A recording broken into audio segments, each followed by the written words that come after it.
Hello everyone. So today I'm going to talk about 3 different ways of sampling that I have not talked about before. And they kind of range in levels of experience, but they make sense to me because I just started thinking about them in a sequence, so I will explain them in that way. So I have 4 tracks set up here. I have a through machine playing my OP1 into my reverb pedal, my Empress Reverb, which is beautiful, and thank you, Empress, for making something that's so amazing, which is being fed into C and D. And these 4 tracks here are flex machines that are recording from C and D as well as from the Q. There's nothing going into AB, so I have it set to off. And I want to start with the most basic way of sampling, which is something that I've overlooked for the past 9 months that I've owned the Octatrack. It is literally the the easiest way to record on the Octatrack, and for some reason I decided to skip it. And all it is using these 3 buttons. First of all, go to your project settings, make sure that Personalize at the very bottom has Record Quick Mode set up. This allows you to use these 3 buttons to record very quickly, depending on which track you're on. Say I'm on track 3, it's a flex machine. It doesn't even matter if it's a flex machine. If I'm on track 3 and I want to record from CD, I just hit record 2. If I want to record from AB, I hit record 1. And if I want from my 3rd internal source, which is outlined in my setup per track, I just hit record 3. And they will record the amount that I have set up, just like I would with a one-shot trig or anything else. So I don't know why I've completely ignored this part of sampling. I think it's because I thought that it would be easier to set it up. It made more sense visually to have a trig like this set up within the record setup page and then to sample that way. But I'm beginning to think that in a lot of cases, as in if I'm staring directly at the Octatrack and I don't have to worry about performing and stuff like that, then recording with these 3 buttons is actually quite easier than having all these trigs set up and having to remember to keep them on or turn them back on or rearm them, things like that. And I'll demonstrate how easy it is. Basically, I have a through track here. I have all 4 of these tracks set to Q so that I can record from any track that is set up to send to the Q. And this is my OP1.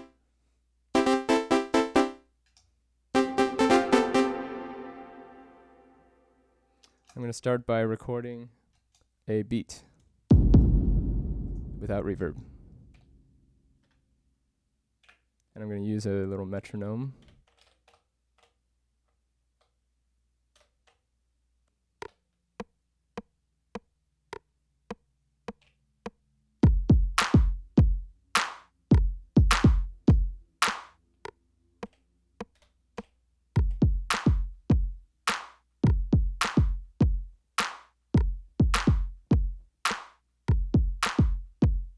It's good enough.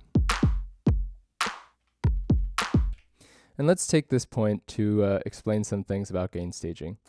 Because I actually got inspired to make this video because I got a couple comments asking if I could clarify how gain staging applies in the sampling stage and how to troubleshoot.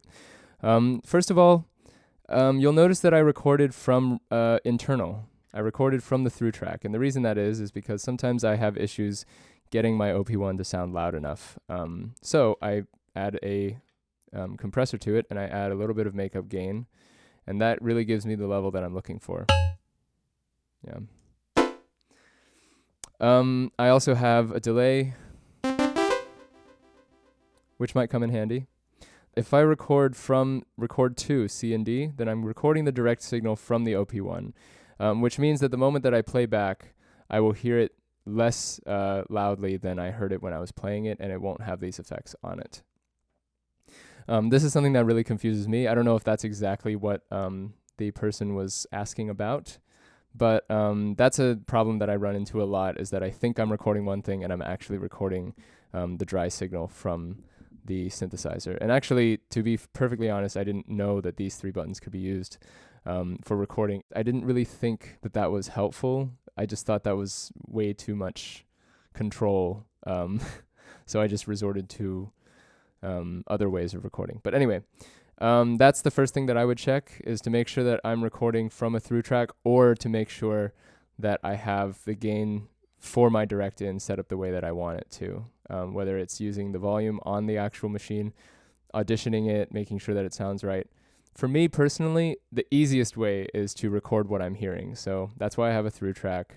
It does sacrifice a spot on the precious 8-track Octatrack, but I think it's worth it, because I can hear what it's going to sound like before I play it. And I don't even have to make everybody else listen to it. I can mute it and I can listen to it in my headphones, which I will do now. So say I have, well, actually, let's do another. Yeah, so I have like that. Then I mute my through track. So hypothetically, if I was wearing headphones, I'd be able to hear that. And then until I was satisfied, I wouldn't have to show it to anybody until I put the trig in. So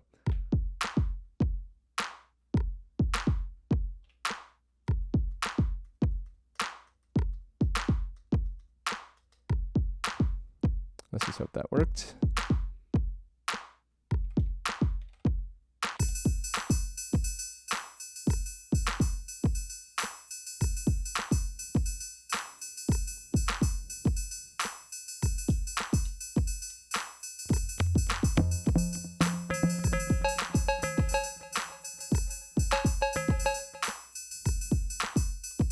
I can also record over just by doing it again.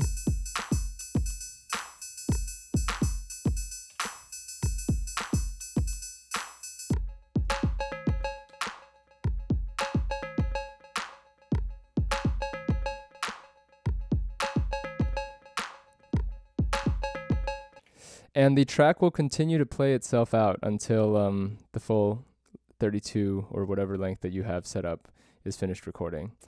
So you don't have to worry about any dropped whatever in that regard.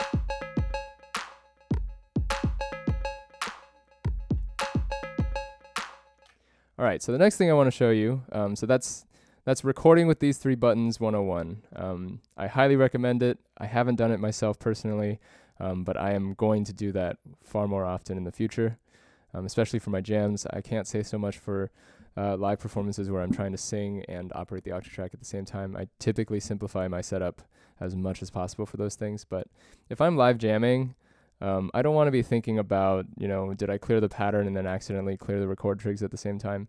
No, I just want to press a button and have it record in, and then, be working on effects or working on the next thing.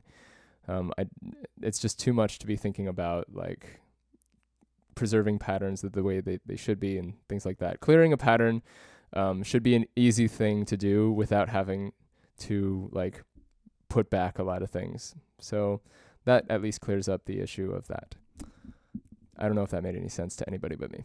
Anyway, so the next way of sampling that I have for you guys is the hold function. So this is another thing that I just sort of like purposely blocked out of my mind because I just wasn't mentally prepared. This button lets you record things, this setting rather, lets you record each of these sources just by holding down the button. And it records as long as you're holding it down, and then it stops recording when you lift your finger, which is kind of odd, but I think it's kind of awesome too. And I have yet to discover all of the capabilities, but here is one of them.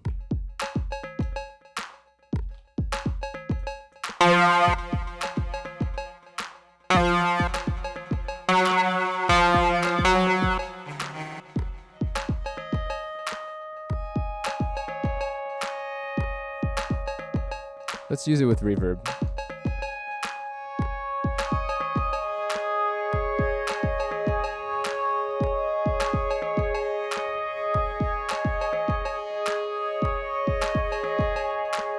So I've recorded a weird slice of that, but since it was kind of ephemeral or kind of wishy-washy,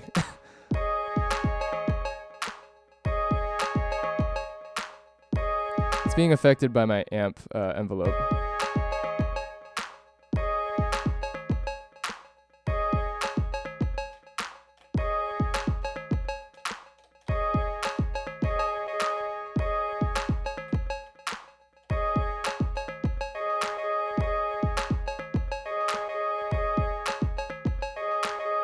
I can affect it further by using the filter envelope here.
Alright, so I have a nice little pattern there, and I can readjust that pattern anytime just by choosing a different sample source. So I'm going to sample this note real quick.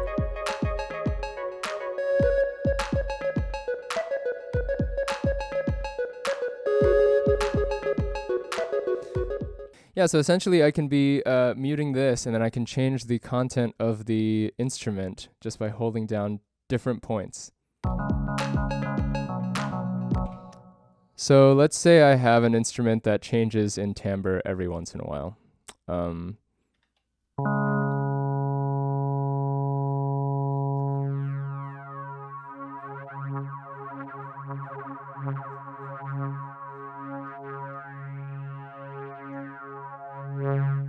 There we go. So I'm going to mute that, and then I'll sample it every once in a while, and you'll hear the difference.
Right, so you can hear how sometimes you can actually use that as a way to create chord progressions within your song.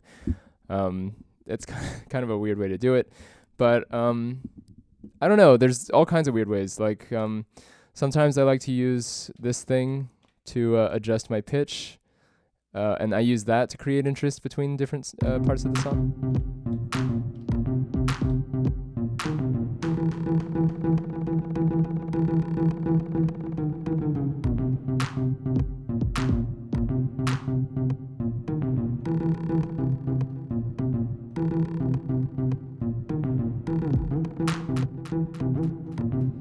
I think I have a delay set up here as well.